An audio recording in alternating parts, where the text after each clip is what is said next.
Hello dear students, welcome back to my YouTube channel Oxford classes by Vishwas में आप सबका स्वागत है। दोस्तों, आइए हम लोग कल की क्लास से कैरी करते हैं। जैसे कि हम लोग पढ़ रहे हैं पार्ट्स ऑफ स्पीच, और पार्ट्स ऑफ स्पीच में भी हम लोग प्रोनाउन पढ़ रहे हैं। प्रोनाउन में आज हम डिस्ट्रीब्यूटिव प्रोनाउन पढ़ते हैं। दोस्तों, तो आइए एक एक बात को अच्छे से सीखते हैं। ये डिस्ट्रीब्यूटिव प्रोनाउन होता क्या है ना। डिस्ट्रीब्यूटिव प्रोनाउन, बात को समझिए।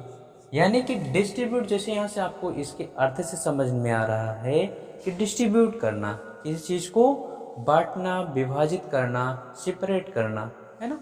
चलिए आइए देखते हैं। आ डिस्ट्रीब्यूटिव प्रोनाउन, देखिए आ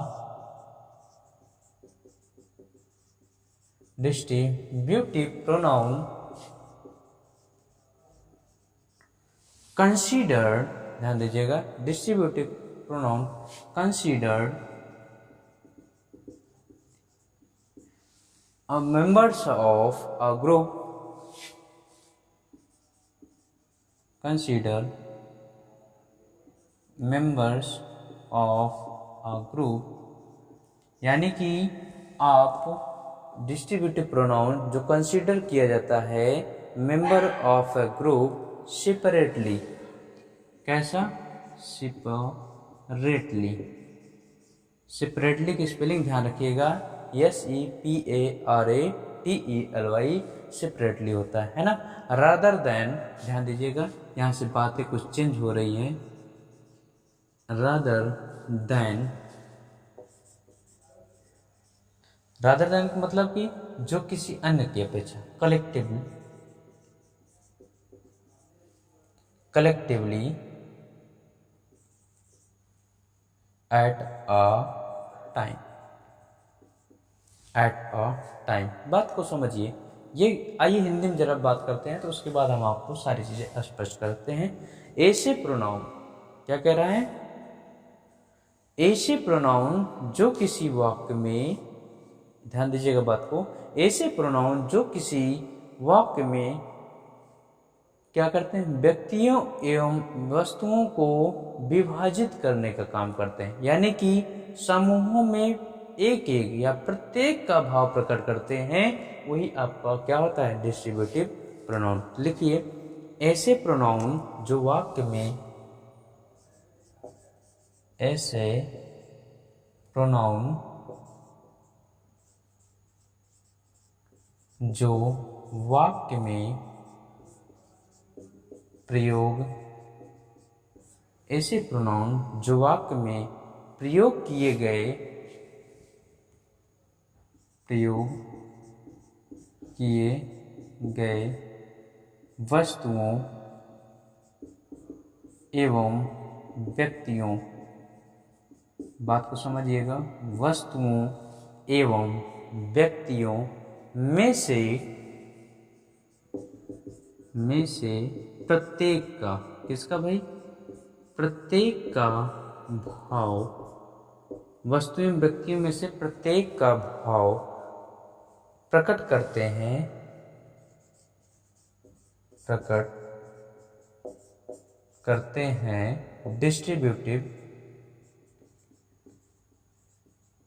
डिस्ट्रीब्यूटिव प्रोनाउन कहलाते हैं, कहलाते हैं, है ना भाई। यानी कि कई सारे ग्रुप समूहों में से अलग अलग, यानी कि प्रत्येक का भाव प्रकट करेंगे, वही हमारे क्या होते हैं, डिस्ट्रीब्यूटिव प्रोनाउन। अब चला आइए चर्चा करते हैं। There are three types, there are three types of distributive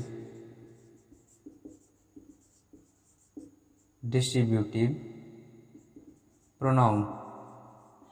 distributive pronoun आपके तीन प्रकार से होते हैं। किसी बात करूं मैं, ईच, इब्री, नहीं, each, either, neither, each, either, neither, ये आपके तीन डिस्ट्रीब्यूटिव प्रोनाउन होते हैं। ध्यान दीजिएगा दोस्तों, ये आपके तो डिस्ट्रीब्यूटिव प्रोनाउन तो है ही है, लेकिन इनकी बात ये होती है कि ये हमेशा अपने साथ जो भी इनका नाउन या प्रोनाउन आता है, ध्यान दीजिएगा दोस्तों, जो भी आपका यहाँ पर नाउन या प्रोनाउन आता है वो हमेशा प्लूरल नंबर में होता है। किस नंबर में? प्लूरल नंबर में होता है। और जब इनके बाद इसके बाद आने वाला जो वर्ब है ये आपका सिंगुलर नंबर में होता है।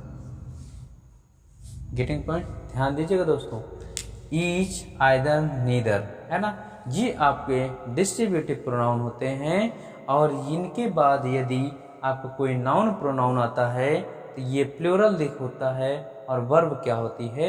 सिंगुलर। क्यों? बात को समझिए, ये जब आते हैं तो कम से कम यहाँ पर यानी कि उन पूरे समूहों में से प्रत्येक की बात करते हैं। Getting point? पूरे समूह में से प्रत्येक की बात करेंगे। और हमने इसके पहले भी बताया था कि कभी भी प्रीपोजिशन, ध्यान दीजिएगा, प्रीपोजिशन के बाद आने वाला कोई भी वर्ड वो हमेशा आपका ऑब्जेक्टिव केस में होता है। तो ये आपका ऑब्जेक्टिव केस, ध्यान दीजिएगा दोस्तों, यानी कि ऑब्जेक्ट के रूप में होगा। तो हम आते हैं सब्जेक्ट ढूंढने, तो यहाँ पर सब्जेक्ट ढूंढेंगे तो हमको ये मिलेंगे और सब्जेक्ट ये मिलेंगे, तो ये क्या होते हैं? सिंगुलर होते हैं। इस वजह से हमारी आने वाली वर्ब कैसी होगी? सिंगुलर होगी। Getting point? चले दोस्तों आगे, ये बात को ध्यान रखिएगा, ये तीन आपके डिस्ट्रीब्यूटिव प्रोनाउन होते हैं, इज, आइदर और नीदर। बात को समझ में? आइए बात को आगे बढ़ाते हैं। देखिए दोस्तों,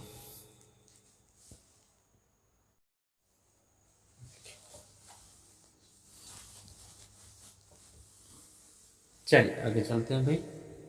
आइए अब देखते हैं rules of distributive pronoun. Rule of distributive pronoun. आइए एक एक रूल को समझते हैं, ज़्यादा कुछ नहीं है खास। रूल फर्स्ट, यानी कि अब बात को समझते हैं। ईच का प्रयोग, ईच का प्रयोग, ध्यान दीजिएगा, दो या दो से अधिक के लिए। मैंने क्या कहा भाई? ईच का प्रयोग दो या दो से अधिक के लिए, चाहे वो व्यक्ति हो चाहे वो वस्तु हो, है ना, किया जाता है। इसी को ईच का प्रयोग ऐसे समझ सकते हैं, one out of many, one out of many given, यानी कि एक ही बात निकल कर आती है कई सारे दिए हुए में। यानी कि जो आपको बहुत सारा दिया जाएगा उनमें से एक ही का बोध होगा, एक ही यानी प्रत्येक का भाव प्रकट करेगा। किसका? प्रत्येक का, है ना। तो ईच का प्रयोग क्या कहा भाई मैंने? ईच का प्रयोग दो या दो से अधिक के लिए। चलिए मैं कह दूं, ईच एग्जाम्पल देखते हैं। Each of these girls, each of these girls are awarded, ये बोलिए, each of these girls are awarded, क्या सेंटेंस आपका सही है? जैसे मैं दूसरा लिखता हूं, each of, या मैं बात करूं, each are responsible for, each are responsible for the carelessness का, केयरलेसनेस। बताइए, दोनों सेंटेंस मैंने आपके सामने रखे हैं, दोनों सेंटेंस आपका करेक्ट है इनकरेक्ट है? तो ध्यान दीजिएगा दोस्तों, ये सेंटेंस आपका इनकरेक्ट है। व्हाई? आइए समझते हैं क्यों। हमने कहा कि ईच, आइदर, नीदर जो आपके डिस्ट्रीब्यूटिव प्रोनाउन होते हैं, ये हमने कहा ईच, क्या कहा भाई? ईच, ध्यान से देखिए, EACH, ईच, आइदर, नीदर, है ना। ये इनके बाद जो भी आपका नाउन या प्रोनाउन आता है वो कैसे होता है भाई? हमेशा प्लूरल नंबर में होता है। लेकिन इनके बाद जो आपकी वर्ब आती है वो सिंगुलर नंबर में होती है। तो क्या यहाँ पर वो चीज़ें आपको दिखाई पड़ रही हैं? ईच के बाद जो आने वाला नाउन या प्रोनाउन आपका प्लूरल होता है, लेकिन इनके बाद आने वाली जो वर्ब होती है वो सिंगुलर होती है। तो यहाँ पर आर ना होकर के क्या होगा? ईच। Getting point? आइए इसको चलते हैं। ईच के बाद आने वाली वर्ब हमेशा सिंगुलर होती है, तो यहाँ पर आर नहीं ईच होगा। Getting point? आइए दूसरा रूल चलते हैं दोस्तों।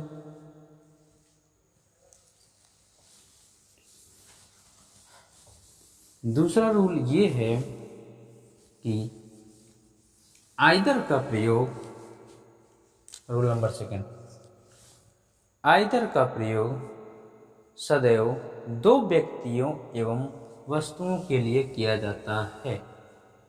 हमने कहा आइदर का प्रयोग सदैव दो व्यक्तियों एवं वस्तुओं के लिए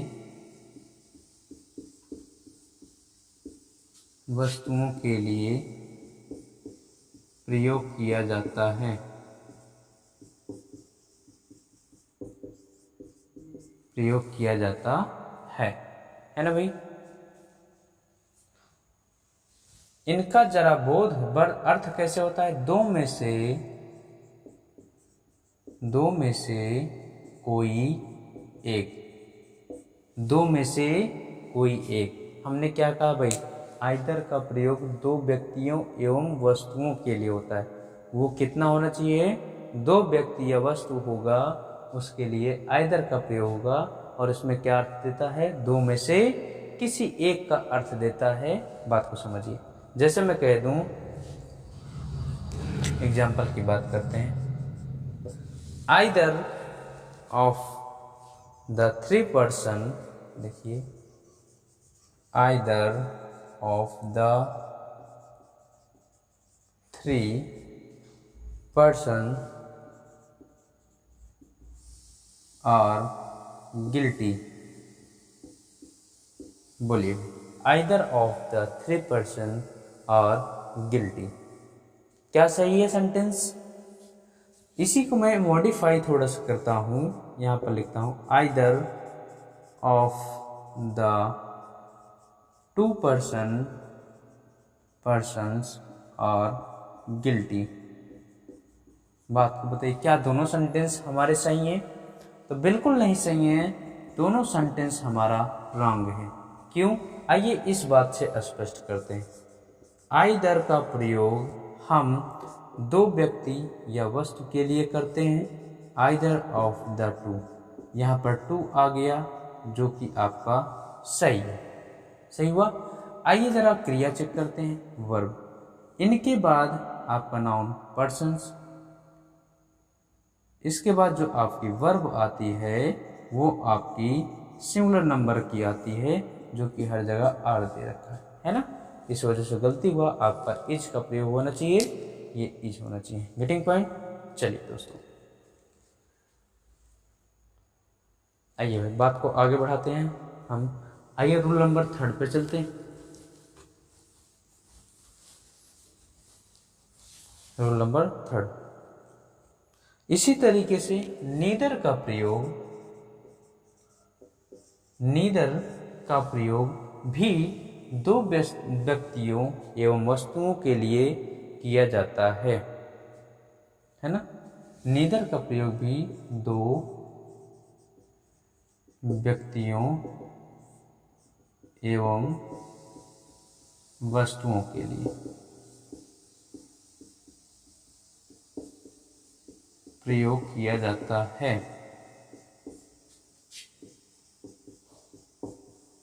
ना। दो व्यक्ति एवं वस्तुओं के लिए नीदर का प्रयोग किया जाता है।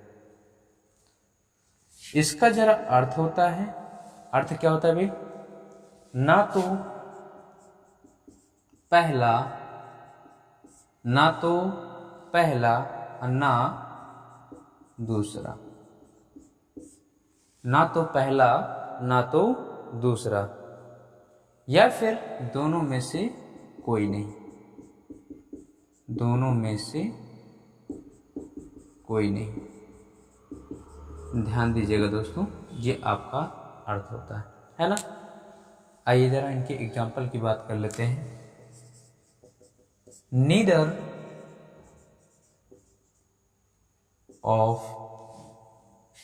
of the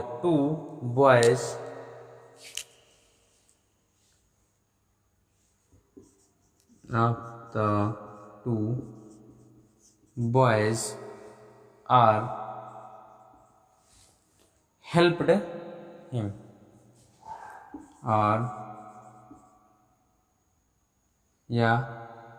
have helped me। बताइए, neither of the two boys have helped me, तो सेंटेंस आपका गलत है, वही ये आपका सिंगुलर होगा, यहाँ पर हैव नहीं हैज होगा। Getting point. चलिए थोड़ा सा यहाँ पर नोट लिखिए दोस्तों, थोड़ा सा इम्पोर्टेंट नोट है, इसको ध्यान दीजिएगा, कैसे बात को समझिए। जैसे मैं बात करता हूँ नोट लिख लीजिएगा तब बताते हैं।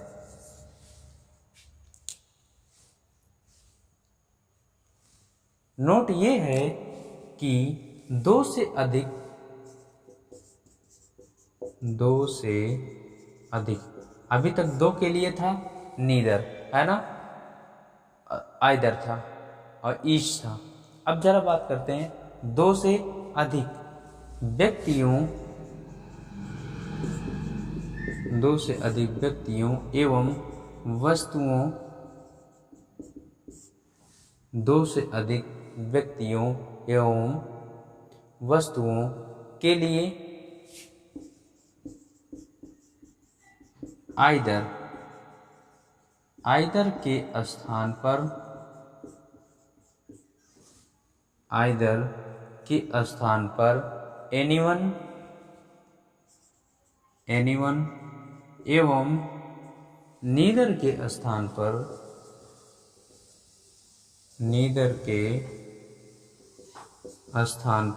नन। आइदर के स्थान पर एनीवन, नीदर के स्थान पर नन का प्रयोग किया जाता है, का प्रयोग किया जाता है ना। आइए जरा बात को समझते हैं। दो से अधिक होगा व्यक्तियों के लिए या वस्तुओं के लिए तो आइदर का एनीवन और नीदर का नन। जैसे मैं कह दूं आइदर ऑफ द, एग्जाम्पल देख लीजिए, आइदर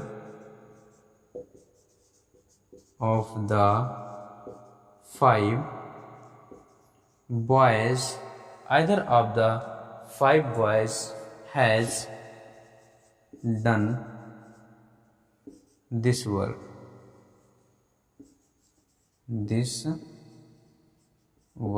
बताइए भाई, either of the 5 boys done this work, क्या सेंटेंस सही है? बिल्कुल सही नहीं है दोस्तों, गलत है, क्योंकि यहाँ पर 5 बॉयज की बात हुई है और यहाँ आइदर की बात होती है।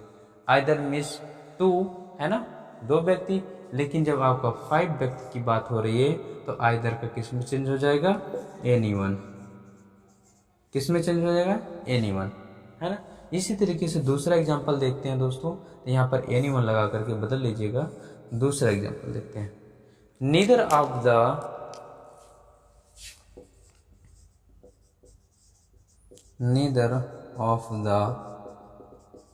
5 boys,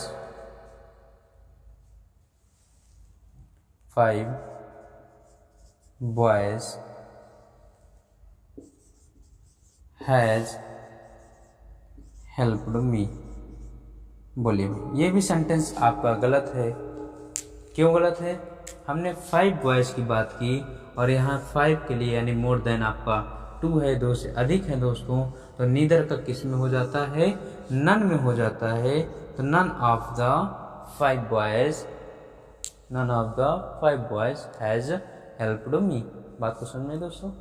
तो ये डिस्ट्रीब्यूटिव प्रोनाउन था दोस्तों, तो इसको अच्छे से नोट करिए। आइए चलते हैं हम लोग आगे।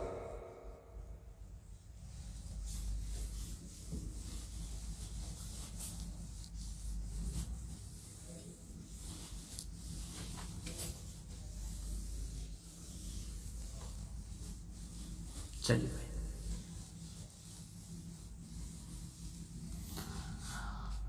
आइए अब बात करते हैं इंट्रोगेटिव प्रोनाउन की।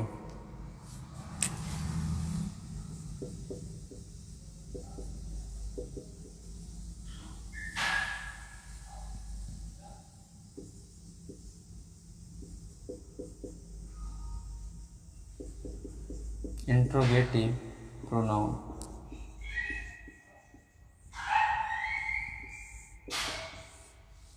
चलिए दोस्तों एक एक बात को समझते हैं।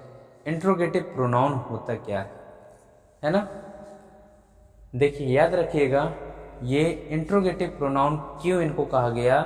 क्योंकि ये बने किससे होते हैं? WH वर्ड से बने होते हैं। WH वर्ड से बने होते हैं, इसी वजह से इनको और ये काम करते हैं आपका, जैसे नाउन या प्रोनाउन काम करता है एज सेम प्रोनाउन के रूप में काम करते हैं, और इंट्रोगेटिव का भी काम करते हैं। प्रोनाउन का भी काम करते हैं और इंट्रोगेटिव का भी काम करते हैं, इस वजह से इनको इंट्रोगेटिव प्रोनाउन, यानी कि कहने का साफ अर्थ है ये इनका प्रयोग एज अ सब्जेक्ट के रूप में होता है। Getting point? किसके रूप में? सब्जेक्ट के रूप में। आइए जरा बात को समझते हैं, जरा इनको डिफिनेशन की बात करते हैं दोस्तों। देखिए, इंट्रोगेटिव प्रोनाउंस, लिखिए जरा, इंट्रोगेटिव प्रोनाउंस है ना, आर वर्ड्स ऑफ इंट्रोगेटिव, वही बात कह रहा, आर वर्ड्स ऑफ इंट्रोगेटिव, है ना, ये कह रहा है। इंट्रोगेटिव प्रोनाउंस आर वर्ड्स, वह शब्द हैं किसके? इंट्रोगेटिव के। They ask question, they ask question, यानी कि interrogative pronouns are words of interrogative, they ask question. Interrogative pronoun के वे शब्द जो इंट्रोगेटिव होते हैं और वो क्वेश्चन पूछने का काम करते हैं, वही आपको क्या होते हैं? Interrogative pronoun. या फिर इसको हिंदी में समझना चाहें, ऐसे वाक्य या ऐसे प्रोनाउन जो प्रश्न पूछने का कार्य करते हैं। ऐसे प्रोनाउन जो प्रश्न पूछने का, ऐसे प्रोनाउंस जो प्रश्न पूछने का काम करते हैं, इंट्रोगेटिव प्रोनाउन कहलाते हैं।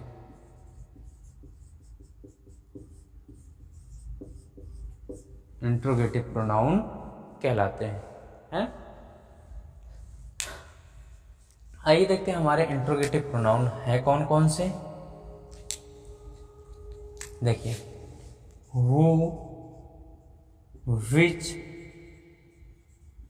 What, whom, whose।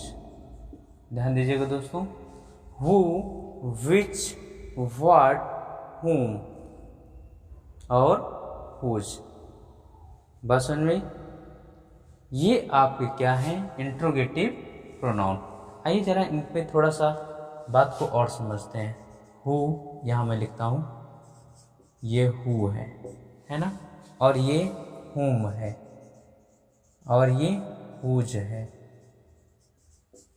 ये इन तीन बातों पर विशेष ध्यान दीजिएगा दोस्तों, इनका यूज बहुत ही खतरनाक पूर्वक होता है। बात को समझते हैं। ये हु मैंने लिखा हुआ है, हु का प्रयोग हम लोग कहाँ करते हैं, एज अ सब्जेक्टिव केस के रूप में। बात को समझिए, एज अ सब्जेक्टिव केस के रूप में। और तो ध्यान दीजिएगा, जब इनका यूज एज अ सब्जेक्ट के रूप में होता है, सब्जेक्टिव केस के रूप में होता है, तो ये अपना सब्जेक्ट का रोल निभाते हैं। और जैसे ही सब्जेक्ट का रोल निभाएंगे तो आपको याद है कि सब्जेक्ट के बाद आता क्या है, वर्ब आता है। ये गलती मत करिएगा कि हमारा ये WH वर्ड वाले फैमिली के शब्द हैं, इनके बाद हम हेल्पिंग वर्ब का प्रयोग करेंगे। ये भूल मत करिएगा, ध्यान दीजिएगा। यूज इनका देख लीजिएगा कि यदि इनका प्रयोग एज अ सब्जेक्टिव के रूप में हुआ है तो इनको हम सब्जेक्ट के रूप में मानते हैं, और सब्जेक्ट के बाद आता क्या है, आपका वर्ब आता है। Getting point. तो हु का प्रयोग सब्जेक्टिव केस में। आइए चलते हैं, होम का प्रयोग। हु का ऑब्जेक्टिव केस आपका क्या होता है, होम होता है दोस्तों। हुज क्या है, हुज आपका ये हु को पॉजिटिव केस होता है। इतनी बातें आपको ध्यान रखनी है। हु आपका सब्जेक्टिव केस होता है, होम आपका ऑब्जेक्टिव केस होता है, हुज आपका पॉजिटिव केस होता है। Getting point. अब इनमें भी थोड़ी सी बातें और ध्यान रखनी होती हैं। आइए समझते हैं कि हु, हुम, हु और हुम यहाँ मैं लिख देता हूँ, हु और हुम।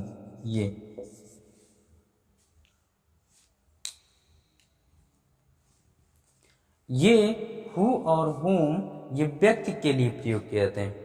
किसके लिए, ध्यान रखिएगा भाई, somebody के लिए। हु और हुम somebody के लिए प्रयोग किए जाते हैं। और जरा ध्यान दीजिएगा, विच का प्रयोग, विच यहां मैं लिख रहा हूं, विच का प्रयोग चाहे वो व्यक्ति हो या फिर वस्तु हो, मैं लिख दे रहा हूं, या आपका कोई somebody हो या आपका कोई समथिंग हो।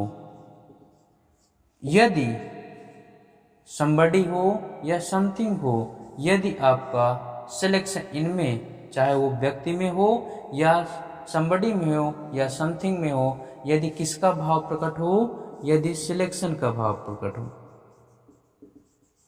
सिलेक्शन का भाव प्रकट होता है यदि इनमें और इनमें, तो उनके लिए आपका विच का प्रयोग होगा। चाहे सिलेक्शन का भाव प्रकट हो, चाहे वो व्यक्ति हो, चाहे वो वस्तु हो, उसके लिए हमेशा किसका प्रयोग होगा, विच का प्रयोग होगा। बस समझ में। हमने कहा, एक बार फिर से मैं रिपीट कर दे रहा हूं कि हु और हुम का प्रयोग somebody के लिए आता है, यानी कि व्यक्ति के लिए आता है, ध्यान दीजिएगा। और विच का प्रयोग somebody और समथिंग बोथ के लिए आता है यदि आपका सिलेक्शन का भाव प्रकट होता है, यानी कि सिलेक्शन का भाव आपका चाहे somebody में हो या समथिंग में हो, उसके लिए आपको किसका प्रयोग करना पड़ेगा, विच का प्रयोग करना पड़ेगा। Getting point. आइए थोड़ा सा और इसमें समझते हैं, थोड़ा सा और जरा देखिए।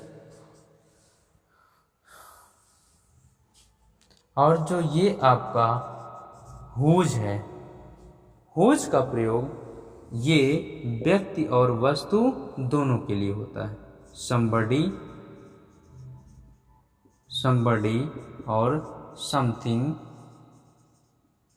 ये आपका बोथ के लिए होता है। हुज का प्रयोग somebody और समथिंग यानी कि व्यक्तियों के लिए और वस्तुओं दोनों के लिए किया जाता है ना। तो ये ध्यान रखिएगा। और जैसा कि हमने कहा कि हु के बारे में बताया। हु यदि सब्जेक्टिव केस में होता है तो जब आपका सब्जेक्टिव केस आ जाता है तो सब्जेक्ट के बाद क्या आना जरूरी है, वर्ब का आना जरूरी है। तो आपका हु के बाद क्या आता है, वर्ब आती है, ध्यान रखिएगा। आइए चलिए एग्जाम्पल देखते हैं दोस्तों।